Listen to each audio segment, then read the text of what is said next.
Private Life of Chris Martin, The Secret Archive. Most people see Chris Martin as the happiest man in music, a whirlwind of color, energy, and relentless optimism. But inside his head, for nearly 20 years, there's been a sound that he feared would destroy everything. A high-pitched, screaming silence that told him his career was over before it even reached its peak. While the world was singing along to Yellow, Chris Martin was privately calculating how much longer he could stay sane. He didn't just survive this hidden agony. He used it to build a fortress. What if I told you that the nicest guy in rock is actually a clinical perfectionist who lives by a set of rules so strict they would break a professional athlete? From a bizarre 24-hour fasting ritual to a radical approach to divorce that the world mocked, but was actually a masterstroke of emotional engineering. Today, we go behind the neon lights to open the most guarded archive in modern music. This is the secret, high-stakes discipline of Chris Martin. Before we reveal the secrets of his 4 a.m. fortress, subscribe to Backstage Archives and hit the bell icon to join our community of music insiders. We are also expanding. Check out our brand new sister channel, Cinema Archives Official, linked in the description below, for the untold stories of Hollywood. This is how a man turned his private pain into a billion-dollar empire by becoming the real boss of his own soul. The Invisible Enemy. The year was 2002. Coldplay was no longer a small indie band from London. They were the new kings of the global charts. But as the venues got larger, the noise became a physical weapon. Chris Martin began to suffer from headaches, so intense they felt like a hammer against his skull, accompanied by a permanent ringing that never stopped. In the archive of rock history, this is usually where the story ends in tragedy. But Martin's reaction was different.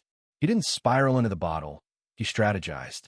He realized that if he wanted to lead this band for 40 years instead of 4, he had to change everything.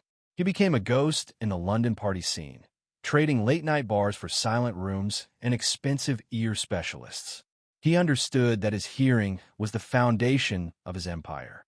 By treating his health with a boss mentality, he managed to stop the damage before it was too late. But the cost was a life of isolation that few fans ever saw. Come up to meet you. For years, Chris Martin's battle with tinnitus was a physical war.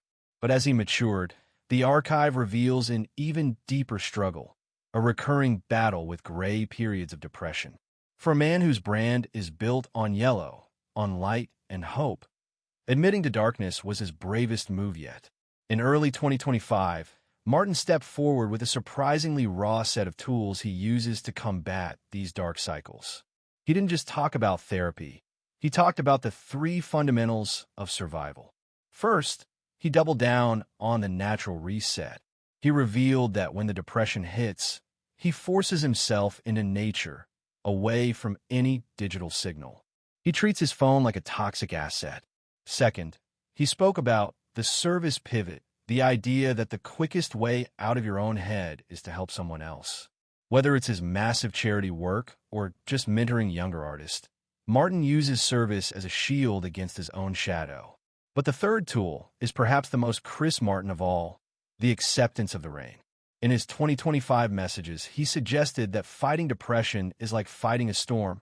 You don't stop the rain, you just learn to wait for the sun. By integrating this current wisdom into his 4 a.m. discipline, he is transformed from a rock star into a global mentor for mental resilience. The architecture of the 4 a.m. rule. To understand the real boss of Coldplay, you have to look at his clock. While other legends were stumbling out of clubs at 4 a.m., Chris Martin was just starting his day. This isn't just about being an early bird. This is about psychological dominance. Martin's routine is built on 3 extreme pillars: isolation, starvation, and visualization. He famously follows the 6:1 diet, eating absolutely nothing one day a week to keep his mind sharp. He wakes up in the dark to meditate, silencing the noise that once threatened to drown him out. He treats his body like a high-performance vehicle, fueled by a strict plant-based diet and 0 alcohol. This level of discipline is the behavior of CEO, not a singer. It is exactly why Coldplay has never had a hiatus and never lost their spot at the top of the mountain. The masterstroke of conscious uncoupling. In March 2014, the archive of Chris Martin's private life faced its greatest test. His marriage to Gwyneth Paltrow was ending. The world waited for the explosion, the lawyers, the leaks, and the downfall. Instead, they got conscious uncoupling. The internet laughed, but Martin was playing a deeper game. He saw the toxic patterns of celebrity divorces and realized they were a distraction from his mission. He chose to remove the ego. He stayed so close to his ex-wife that he famously joined her on her next honeymoon. By removing the friction of a legal war, he protected his creative energy. He managed his heartbreak with the same precision he uses to manage a world tour, ensuring that the machine of Coldplay never skipped a beat. But the conscious era of Chris Martin's life took another turn when he entered a long-term, low-profile relationship with actress Dakota Johnson. For 7 years, they were the ultimate Hollywood enigma. Unlike the high-glamour, high-noise marriage to Paltrow, the Dakota years were defined by a near-total media blackout. This was the boss exercising a new kind of control, the power of the shadow. They lived a quiet life in Malibu, far from the red carpets. Dakota was often seen as the grounding force who helped Martin navigate his later battles with depression and the pressures of Coldplay's massive eco tours. However, as the archive of 2025 came to a close, the whispers of a split became a reality. After years of will-the-won't-they engagement rumors, the pair officially went their separate ways. But even in heartbreak, Martin maintained his signature discipline. There were no messy leaks, no sources crying to the tabloids, and no public drama. The split was handled with the same tactical silence that has become Martin's trademark. It revealed a man who has finally mastered the art of the private exit. Whether it was a difference in future visions or the sheer weight of their individual empires, the end of the Dakota chapter marked the beginning of a new, solitary era for Martin, one where he is more focused on his global mission than ever before. Axl Rose ruled through fear. Angus Young ruled through consistency. But Chris Martin rules through the absolute mastery of himself. He replaced the whiskey with water, the chaos with 4 a.m. meditation, and the bitterness with a conscious pursuit of peace. The archive shows us that the man jumping for joy on stage is only able to do so because of the immense discipline he maintains in the dark. He is the singer, the songwriter, and the architect of his own survival. Is Chris Martin's extreme lifestyle the secret to his success, or is it too much pressure? Let us know your thoughts in the comments.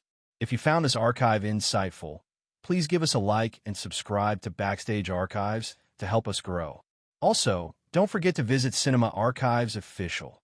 Our first documentary on the reclusive life of Rick Moranis is live now. Link in the description. Who is the next boss we should investigate? Let us know below. See you in the next archive.